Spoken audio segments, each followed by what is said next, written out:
The only thing that's been there is consciousness. That has no sound, your consciousness. It's got no form. It's got no smell. It never runs out of energy, never runs out of breath. Just the awareness of it. Think of the thought of smoke over the water, and now recognize you thought of that. That recognition is consciousness. And that is who you really are. That is eternal. Welcome to another episode of Threads of Enlightenment. As usual, I like to take this opportunity to welcome our guests because I know they're coming with a couple of things I deem very expensive, their time. 24 hours has been offered to every man and woman on this planet. And I want to take the time and welcome Cesar for spending some of this quality time with us, because once it's spent, it is spent. And I want to say thank you to come and offer it to us. It is an honor. And I invite all of you that are listening to us to learn to value time, because once you value time, you will change your life. The other is the journey. The journey is a powerful created. It has created him, and it has deposited some stuff in him, and we want access to that. Why?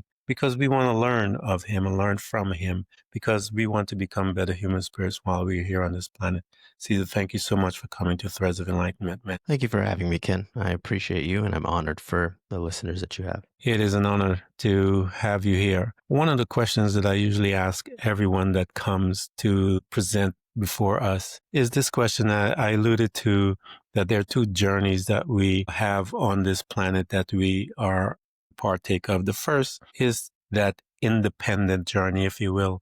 And the second is the interdependent journey, where we are servants. My question to you is, how do you serve mankind? That's a fantastic question. In a multitude of ways, we're always serving. Subtly, subconsciously, consciously, quietly, loudly, you name it. My favorite thing the thing that I found in my life that I pride myself on helping other people with is constantly giving them the space to be who they need to be right then and there. At the same time, I'm not taking on what they're giving, what they're expressing, but I'm giving them the space to be exactly who they need to be in that moment. I think right now we have a lot of push and pull in this society, a sort of tug of war that's happening between somebody speaking and the other person waiting for their chance to respond. And I think that if you want to, first off, have the best response, but then most importantly, if you want to hear that person, you got to meet them right where they are. So one of my favorite things that I may feel that I go out with the intention in my mind is to sit with a person, stand with a person, talk with a person, and just make them feel as comfortable as they need to be in their own skin at that very moment. That is an art, if you will, that one has to learn. And not many have learned that art to be able to do that. One of the customs that we have here is to visit some spaces that we reside for a short time, if you will. I call it the beginnings of our beginnings. I want to backtrack a little, if you will, to some of the spaces that we visit as an individual while we are walking on this planet. And the first space that we reside for a short time is the family. At this space right here, we learn a couple of things. We learn about relationship. We learn about how we communicate with others. We learn about habits and all these different things that are important right there. What was your family unit like? My family unit was not so great, in the beginning at least. I grew up in a very divided household. I had two parents, of one being a New Yorker Spanish father and a Floridian black mother. And in the middle of that division between the two of them of different cultures and beliefs, one was also a Republican, the other one was also a Democrat. So I got these two sides that were just poured into my psyche constantly. And I don't have any recollection of them getting along. What's more is that one was aggressive one was aggressive by nature, and the other one was aggressive by requirement. One's family was very loud and aggressive. The other one just grew up in the streets. Either way, aggression is meeting aggression. So at no point did I have a time in my childhood where I felt particularly safe.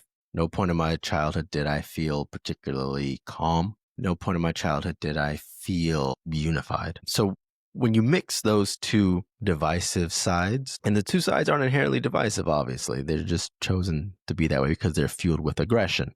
So when you're met with these two opposite ways of thinking and then use that with fire as well, of anger, that fueled Mhm. my psyche into my life. And not to go too far into the rest of the story, but that led me to grow up and to be the same person. I was in a Yeah. gang, and I went into all this aggressive way of living.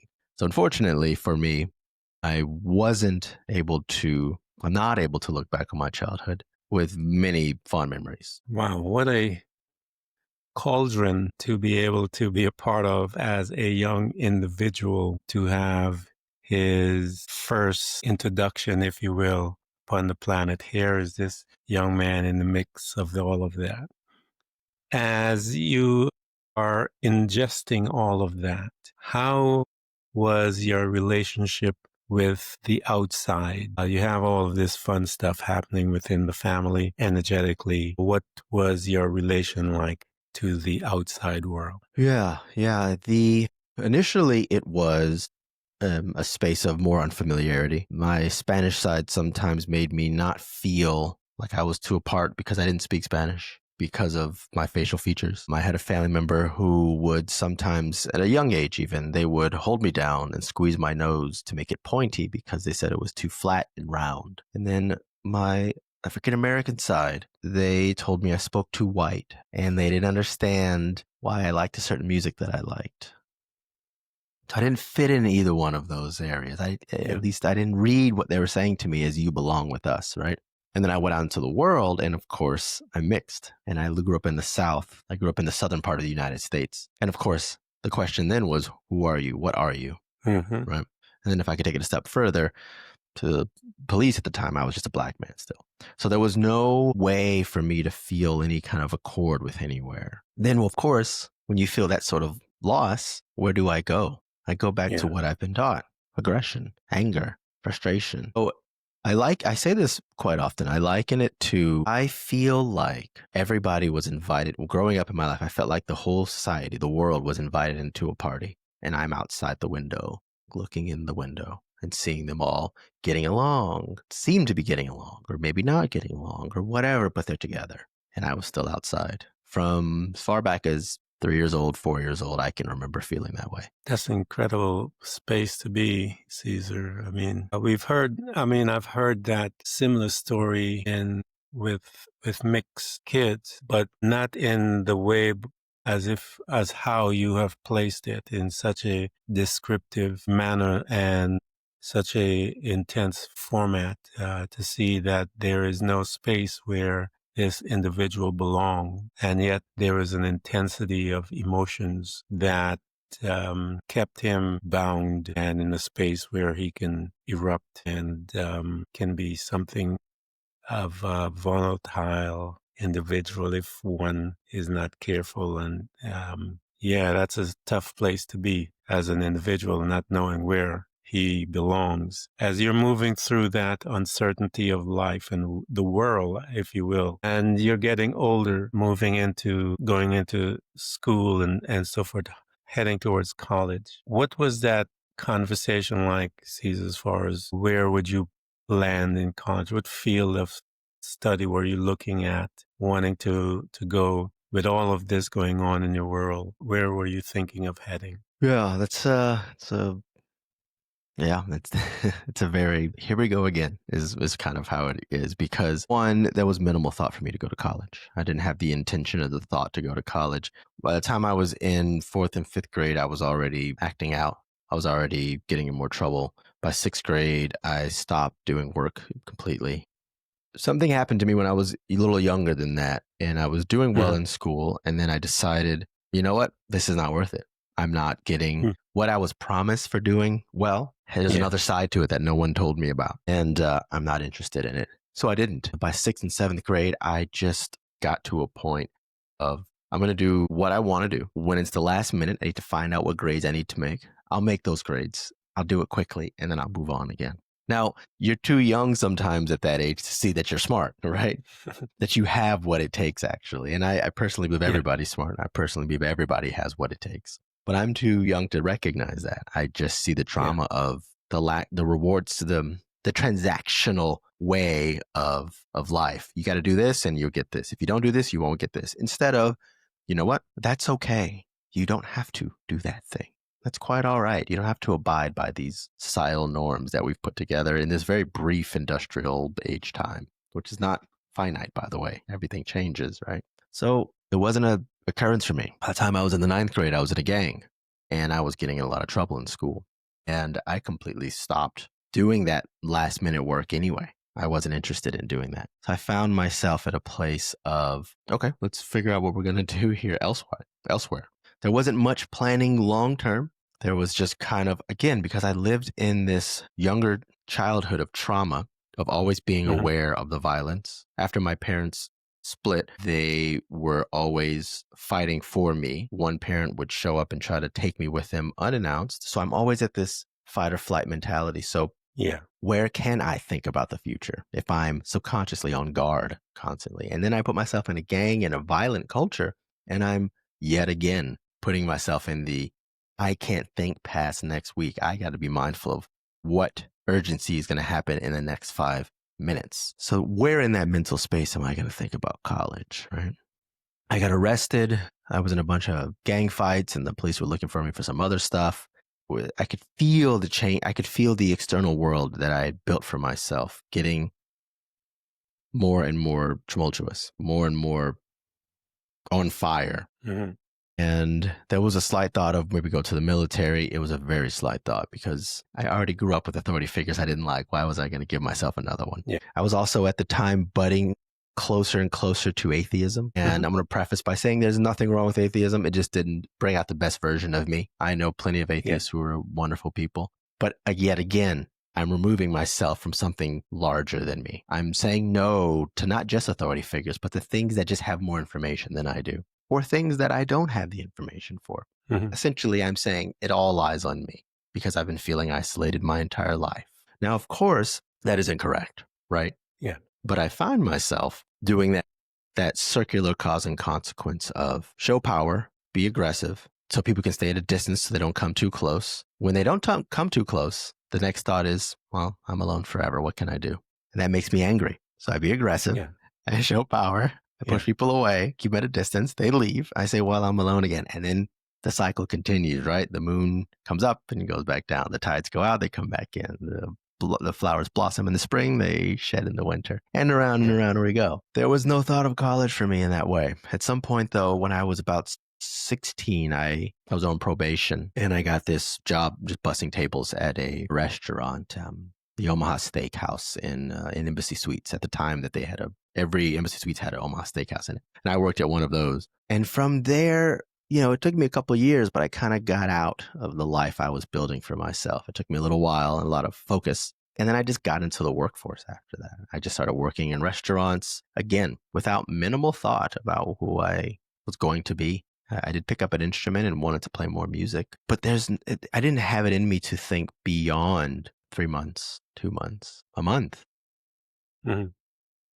It's like asking somebody to describe a color they've not seen before. That's what it feels like. Here you are, traumatized. And like I said, all of us are traumatized and trauma follows us all and it gives birth to us. As I said, everyone is traumatized. And I believe there's a yin and yang to that. As evil as trauma is and as bad it is, and sometimes it's benign, but trauma usually is, sometimes as crazy as it is. It does give birth to us or affords us the opportunity to seek to find self, if you will. As you are progressing in your life, Cesar, and you're just moving on, just finding life and moving and getting out there. As you are touching, you said you looked at atheism and nothing was new. In your searching inwardly, was there anything that began to penetrate your inner being, that began to tug at you, if you will, to pull you towards some direction on the inside? When you say that, are you referring to, and I'm using a phrase that works for me, and we'll explain it across to you, let me know we're speaking about the same thing. You're referring to like self, capital S self, the source, the consciousness that connects us all? Got it. Cool. So this is Arthur Schopenhauer says a line at the end of his life. He says he looks back and he realizes it's almost as if somebody had wrote his life as a story. It wrote it, every moment that he thought wasn't worth anything built up to another moment.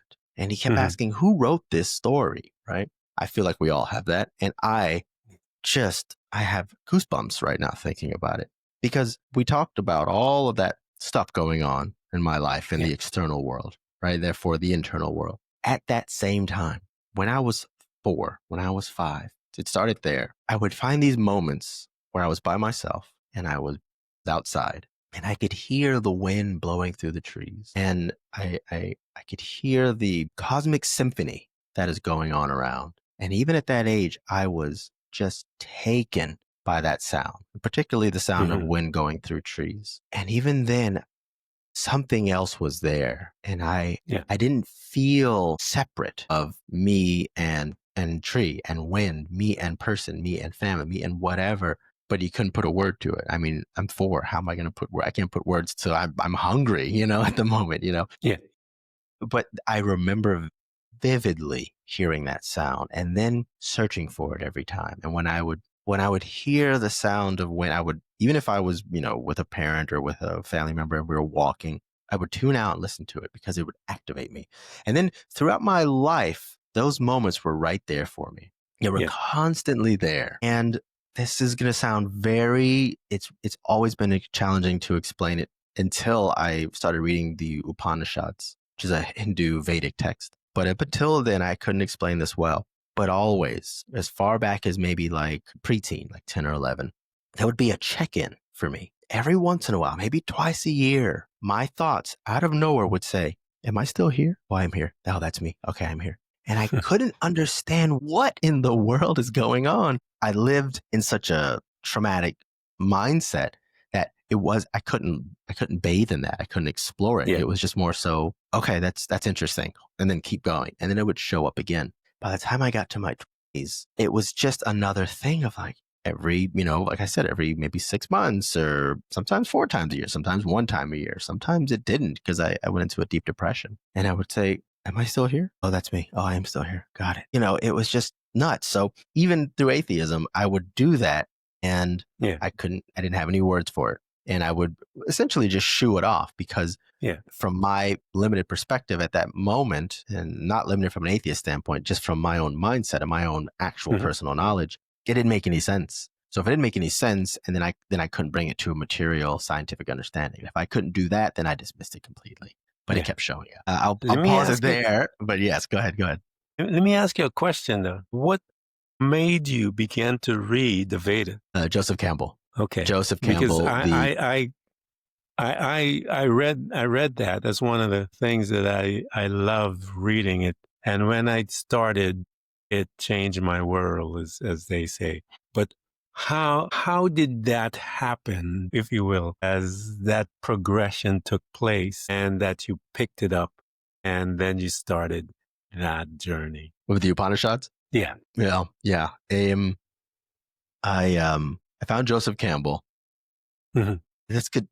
Like everything, there is only one. I'm a non-dualist, so there are no two things essentially in my Yeah. life.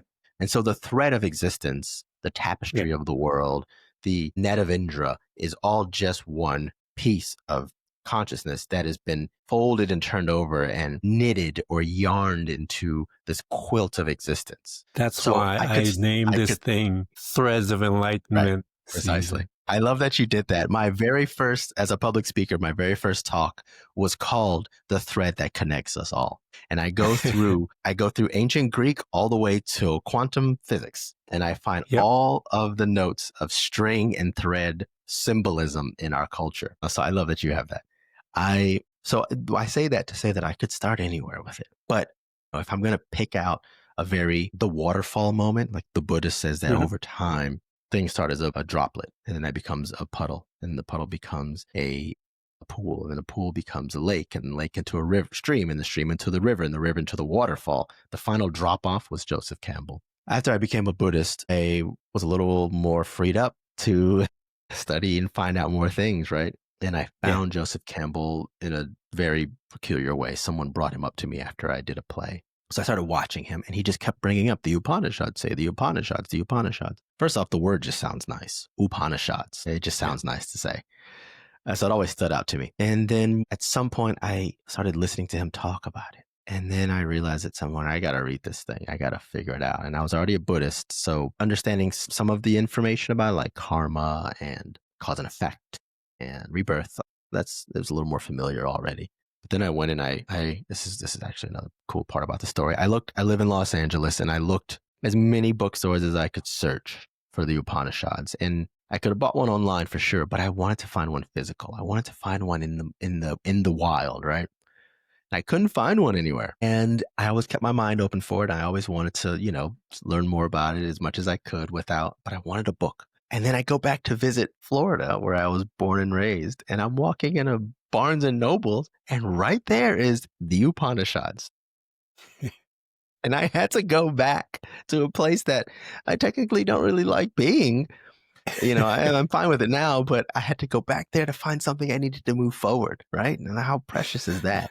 So I cracked the thing open, and it's just endless books just talking about consciousness, just talking about the awareness of who you are right here, right now. Yeah. And it is the most profound piece of literature I have ever read. It changed my entire way of seeing the world, inward and outward, in ways that I don't even see still. Highly recommended for any person who is looking for something as profound, even to just keep in your back pocket. You don't have to change your way of living. But that every one of them, I loved it so much. I had the quote "Tattavamasi" tattooed on my skin. The line of "It is you. It all is you. You are all of it." We're not a drop in the ocean. We're the entire ocean in a drop. Cesar, talk to them as to, in a practical sense, what does that mean? Because when we say that, in a profound way, it changed you and so forth, for myself as well. In a practical sense, what does that mean for you when you say it changed you? Fantastic question. Thank you for bringing it back to the practical. I got a habit of climbing up the kite, see it to the top of the sky, just so I can get a little bit of electricity. But I got to remember, I got to be in the ground still to be centered, Thank you for saying that. Yeah, the practical sense. It's practical is think about who you are right now. Think about where you are in this given moment. If you're listening to this, I guess even if you are driving, your hands are on the wheel, just take a look at your hand, briefly, of course. If you're not driving, look at your hands. Look at your forearms. Look in the mirror. And then think about what you think about the world right now. Now see and ask yourself, was that the same when 15 years ago? Your thoughts about life, your beliefs, your feelings, your skin, your hands, your hair, your image. Now do the same thing 15 years longer. Now, how about if you're old enough, how about 40 years ago? Think about when you were 5 years old. Is your physical and your thoughts and your beliefs, are they the same to where you are now? The answer is no, because everything changes in the physical sense, in the material sense. There's always change. And then think about your waking life right now. Are you able to take anything from your waking life into your dream? And if you win the lotto in your dream, can you take that into your waking life? And can you take one of either or both of those into your deep sleep? And if you were in a deep sleep and I were to wake you up, you recognize you were in deep sleep. All of those things have a deep barrier between them too in the physical sense. So if they're always ever changing and there's physical barriers between all of them, then what are you really if it's always changing? The one thing, however, that has stayed the same the entire time is your consciousness of it. Your awareness has been there the entire time. You have changed from 5 years old to the age you are now. Your beliefs have changed. Your thoughts have changed. What you knew about the world has changed. The day has changed. Your job has changed. Your schooling has changed. Your friends have changed. Their friends have changed. You've woken up. You've gone to sleep. You've gone into deep sleep multiple times over and over again. Which one of those were permanent? Which one of those have been the same the entire time? The only thing that's been there is consciousness, your awareness of it. That has no sound, your consciousness. It's got no form. It's got no smell. It never runs out of energy, never runs out of breath. Just the awareness of it, not the voice going on in your head, the awareness of it. Think of the thought of smoke over the water and now recognize you thought of that. That recognition is consciousness. And that is who you really are. That is eternal. And it is within everything in this universe. And from that perspective, that is non-dualism. The realization of I've changed over time, but my awareness of it has been the same. And that's who I speak from. That's who I resonate with. That's how I look at the world from. And then when you recognize that, you can see it start to show in the rest of the world. And to get metaphorical, but still make it very practical, think of origami, the Asian practice of folding the piece of paper to make it look like a swan or a bird. Those two wings seem opposite of each other on that origami. But the moment you flatten out that paper, it's the same paper. This is who you are in metaphor for consciousness. That's who you are as an individual. You're not just a human being. You're a conscious being having a human experience. When I recognized that, I started seeing everything from the smallest blade of grass to the largest forest to the metropolis of New York City to downtown LA and to the smallest rural country in Oklahoma. And I started thinking, same. Got it. Okay. That's what non-dualism is for me. You guys have been listening to us for a while, and Cesar has a podcast. And I want you guys, we're going to provide his links and stuff like that for you to go blog and all of these things. I want you to go and get into his space. There's a lot of wisdom there. Lots of it. I actually had been listening and reading the last couple of days. Thank you. And I was amazed at what I was hearing from him and his partner that is on the YouTube channel and all that stuff. I want you guys to get in there and mingle amongst the wisdom that is there. You heard what he was talking about. So much more is there. And I want you guys to have access to it. And so you can learn. You are an amazing being that you are not aware of, many of you. You are busy in your busyness, as they say, and you're not aware of who you are, this powerful being that exists in this plane. And I have a young man that is here that have learned some stuff. Being in a space of Buddhists and learning about mindset and learning what the mind is capable of, the awareness, living in a state of awareness. The secret to life, man, is living in the state of awareness. I remember I was I'll give you guys a story. I was driving on my bike one morning and early driving in the wind, just loving life and having a great time. And I had a situation in a family member. It was just my mind, and my world was upside down. And the thought came to me is like, why am I upset?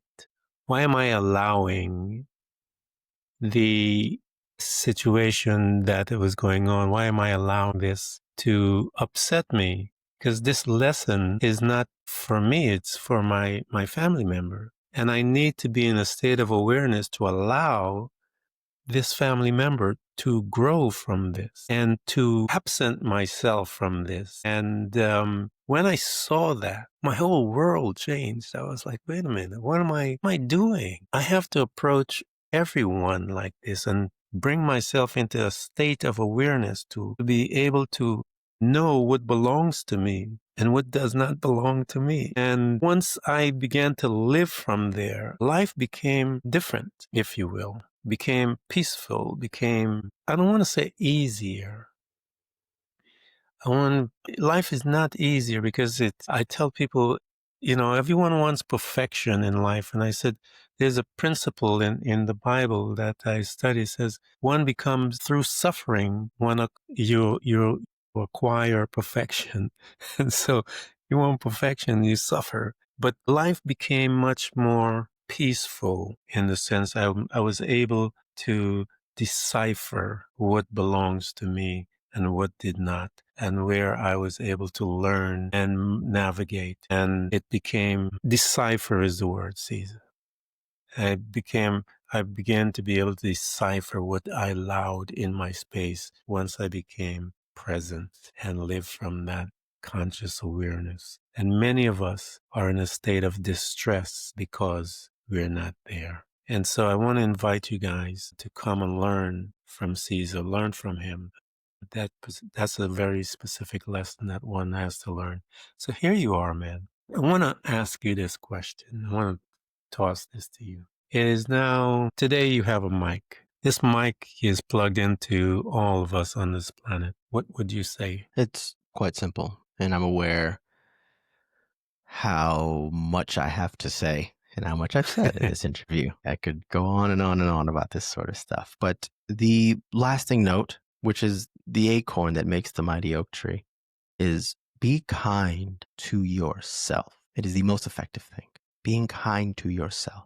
You'll find rooms in your mind and your spirit that you never thought were there.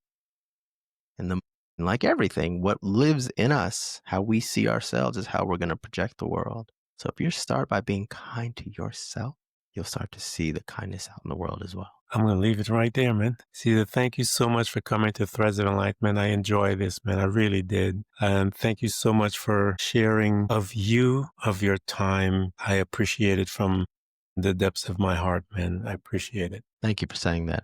It's an honor to be here. Thank you, Ken. Thank you. Thanks for tuning in to Threads of Enlightenment with Ken Primus. Hopefully you're now feeling more empowered to overcome the challenges in your life, whatever they may be. Share that inspiration with others by telling them about this podcast, rating it, and of course, remember to subscribe so you don't miss a single episode. For more connection, you can find us on Facebook and Instagram by searching for Threads of Enlightenment. Until next time, stay enlightened.